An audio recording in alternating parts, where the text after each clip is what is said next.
Hey Eagle fans, I'm Thomas Mott. Welcome into Philadelphia Eagles Now, and today it's part 2 of our Eagles mailbag videos for the week. You know the drill. We answer all of your mailbag questions and comments that you sent me. We also talk about the Philadelphia Eagle news of the day as well. So we'll start with the first question here. It's from Kristen. She asked, why not put the whole league in a bubble? The MLB didn't do it, and there are like 12 people with COVID-19, so I personally think they should do the bubble. The NBA did it, and nobody has it. Okay, yes, technically the NBA has been very successful with the bubble, but the whole problem and why there will be no NFL bubble, we're talking about 80 players going into training camp, players, coaches, and all the different personnel that they have for one NFL team versus like, what, 10 players max on an NBA team? The amount of players is dramatically bigger, and so the NBA can just put 10 players into a hotel in Disney World and make it all work out just fine. The NFL cannot do that. So yeah, a bubble would work, but it's basically impossible. And guess what? People will test positive for COVID-19. Lane Johnson tested positive for COVID-19. He's going to go quarantine, and more than likely, again, due to all the statistics that we see, for an NFL-aged type player, it's like a 99% chance of being fully recovered within a couple of days or even just a couple of weeks. So he should be fine, and the rest of the NFL players should be fine. But you will see people get positive tests. It's just part of the new normal here in 2020. Gavin says, why is Wentz not in the top 100? Explain! I can't explain it because it makes no sense. I mean, the top 100 this year was probably the dumbest and worst top 100 list the NFL has put out in a very, very long time. Normally, there's some sense to it, or at least some sense in the top 10. This year, it's ridiculous, and the quarterbacks, you gotta highlight them because it's terrible. So here are all the quarterbacks, 13 in total, that made the NFL top 100. So Lamar Jackson was 1. Wilson, of course, was sitting there at number 2. Mahomes, Breeze, and Brady. Now, these are not obviously 1 through 10, but these are the order and rankings of the quarterbacks. So Lamar Jackson was the number 1 rated quarterback. Wilson was 2. Mahomes was 3. Breeze was 4. Brady was 5. Now, I would be fine with Wentz not being anywhere in that top 5. You can make an argument that all these quarterbacks were better last year than Carson Wentz was. But then you start getting down the rest of this list, Rodgers, Watson, Jimmy Garoppolo, Dak Prescott, that right there is where Carson Wentz should be. It should be Aaron Rodgers and then Carson Wentz. Or really Carson Wentz, Aaron Rodgers, Deshaun Watson. There's no way on God's green earth that Carson Wentz is not better, especially last year, than Jimmy Garoppolo and Dak Prescott. 0% chance. There's no one in the NFL who would take Dak Prescott and Jimmy Garoppolo over Carson Wentz. But what's even worse is the fact that there are more people on this list that are above Carson Wentz. You're telling me right now Kirk Cousins, Ryan Tannehill, Josh Allen, and Kyler Murray had better years and are better players right now than Carson Wentz? Why is Kyler Murray on this list? Explain to me why Kyler Murray is on this list. Kirk Cousins and Ryan, it makes no sense. I can't explain it. I literally cannot explain it. There is no precedent. Unless you just want to go based on raw stats, I guess, where Dak Prescott threw 3 more touchdowns than Carson Wentz. That's the only thing that makes sense, because Wentz, even though he didn't throw 30 touchdowns, he still was phenomenal and was really good late. They had to win 4 straight games with lawn chairs and deck furniture for wide receivers to make the postseason. Carson Wentz did it. They came from behind against Washington, against the Giants. They beat the Cowboys. It makes no sense. I can't explain it. I could sit here and give you all the stats in the world, and it blows my mind that this is even possible. But remember, this top 100 list had Todd Gurley as the 51st best player in the NFL. So that should be all you need to know, that Todd Gurley is the 51st best player in the NFL. Also, Matt Ryan isn't even on this list. It's Tannehill, Allen, Murray, Kirk Cousins, Dak Prescott, Jimmy Garoppolo. What are we doing? What are we doing? Listen, like this video if Carson Wentz got snubbed. You know he did. Go down below, hit the like button. Carson Wentz absolutely snubbed, and honestly, he probably doesn't care. You shouldn't care either, but it's ridiculous, and we're going to point it out here at Philadelphia Eagles Now. Okay, if you guys do want to snap a Carson Wentz jersey while we are at it to show support for what is a top 5 quarterback in the NFL, they are on sale right now at chatsports.com/Eagles jerseys. They're 25% off. You got obviously the Carson Wentz one, which most of you guys should have already, but they have Miles Sanders, who's going to be a breakout star in 2020, according to myself, and of course, reliable Zach Ertz right there. All on sale, chatsports.com/Eagles jerseys, 25% off right now when you click the link down below in the description. All right, next question. Eagles trade Sidney Jones to the Seahawks for a 3rd-round pick.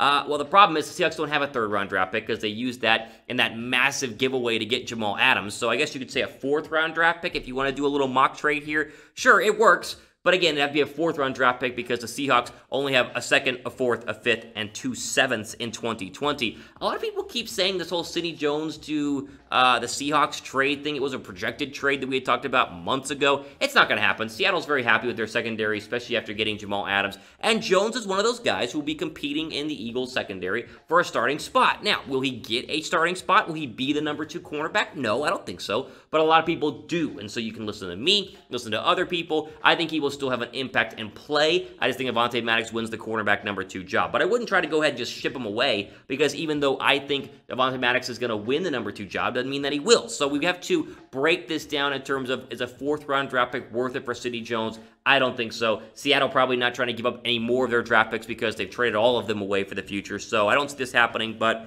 I break it down because you asked, and that's what we do here on the mailbag video. Let's see, Rohan asks, Marquise Goodwin opting out of the 2020 season. Oh, and Antonio Brown and Josh Allen's NFL suspension supposed to be handed out this week. Do you think the Eagles should take a chance on one of those disgruntled veteran wide receivers? Here's the deal.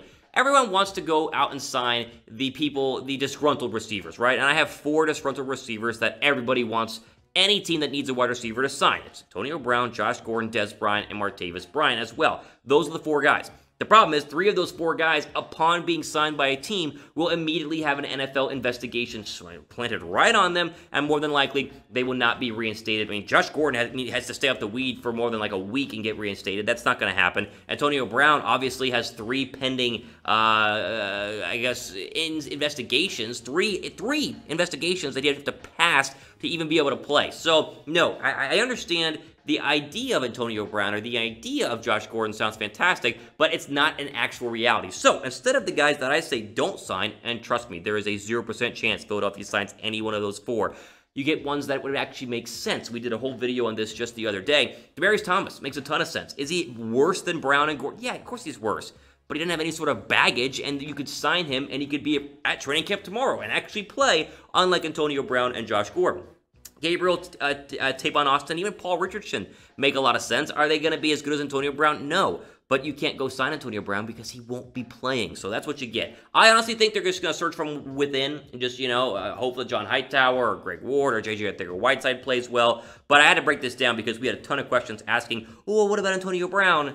It's just not going to happen. So, give me a name of an Eagle player you think they should sign right now. Is it Antonio Brown? And if it is, please give me a logical reason why. Because again, anything you say is he's better than the rest of them. Okay, but he's going to be suspended. So, tough luck. What do you want me to do? Give me a name of a wide receiver, though. You guys think the Eagles should go ahead and sign? What rookie do you think is going to do the most this year and next year? It's easy to say Jalen Reagor, and that's probably the pick here because Reagor's supposed to be the rookie that has the biggest impact. But I think there are 3 other rookies out of the 10 that could have a more immediate impact than some other rookies that could take some time. I think K'Von Wallace, especially if Jalen Mills struggles, which I don't think he will, but there's always a possibility. He's going to have an impact early on. I think John Hightower is going to have a ton of pressure to be productive in not only week 1, but year 1, just because of Marquise Goodwin obviously not being there. And Hightower is very much built in that mold despite being a 5th-round draft pick. And I'm going to throw in Sean Bradley, the linebacker out of Temple, a rookie who's played more games inside Lincoln Financial Field than any other rookie combined, because obviously Sean Bradley plays for Temple, and they play a lot of their games in Philadelphia. I think Bradley makes sense because the linebacking core is so unknown. It's a massive unknown. When Nathan Gary is your number 1 linebacker, that's a problem for me. And so I think there'll be rotating linebackers in there. I think Sean Bradley will play more in year 1 than a lot of people thought. He kind of fell in the draft when he really shouldn't have, so it was a good late round steal for Philadelphia. But those are the 4. Reagor, obviously, like I said, he's the pick because Reagor's supposed to be the guy with the instant impact. That's why you spend the 21st overall draft pick on him. A guy who performed better when he had a good quarterback in 2018 versus a terrible quarterback at TCU in 2019. So with Carson Wentz, sky's the limit. I think he's going to play very, very well overall. Let's see. We can do another one. This one makes sense. How many yards will Reagor get, says Caleb. All right, well, I've actually put out my whole prediction on this. But before I give you my prediction, give me your prediction. Give me like a legitimate, I want catches, yards per catch, and touchdowns. Give me your prediction for Jalen Reagor down below in the comment section. For me, it's very simple. 60 catches, 755 yards, 5 touchdowns, 12.58 yards per catch. I think that's a dream scenario for Jalen Reagor. That's like the glass half full scenario for Jalen Reagor. Now, you know where I got these stats, where I modeled these stats after? I modeled them after what Deebo Samuel did in year 1 in San Francisco, who was a very similar player comparison to Jalen Reagor. You watch Deebo Samuel, it took about 5 weeks for him to kind of figure out the offense, and then he played really well later on. The same is going to happen for Reagor. Don't expect Jalen Reagor week 1 against the Washington football team to have 8 catches for 110 yards and 2 touchdowns. It'll be like 3 catches for 30 yards. He's not going to do much early on, but later on in the NFL season, as he learns Carson Wentz and learns the Doug Peterson offense and play calling, he's going to go ahead and show and flash exactly why Philadelphia spent the big bucks on him. So it's not going to be 1,000 yards reception again. Rookie receivers don't perform well. But 60 catches for 755 yards and 5 touchdowns would be an absolute dream season for Jalen Reagor, and we get a lot of Eagle fans happy, and honestly, would win a lot of games for Philadelphia at the same time. So, good question there. A lot of good questions today, as of course we did an earlier mailbag video earlier this week. So, if you missed that one, then obviously just click on the channel and you can check that one out. Maybe your question was answered there. But I appreciate each and every one of you guys, as we always do. Be sure to subscribe to Philadelphia Eagles Now, because we do these every single week. All the time we have for today, though, here on what I think is the best Eagles channel on YouTube. Hopefully you guys have a great weekend. Enjoy the rest of your day. I am Thomas Mott, signing off for Philadelphia Eagles Now. Like I said, enjoy the rest of your day.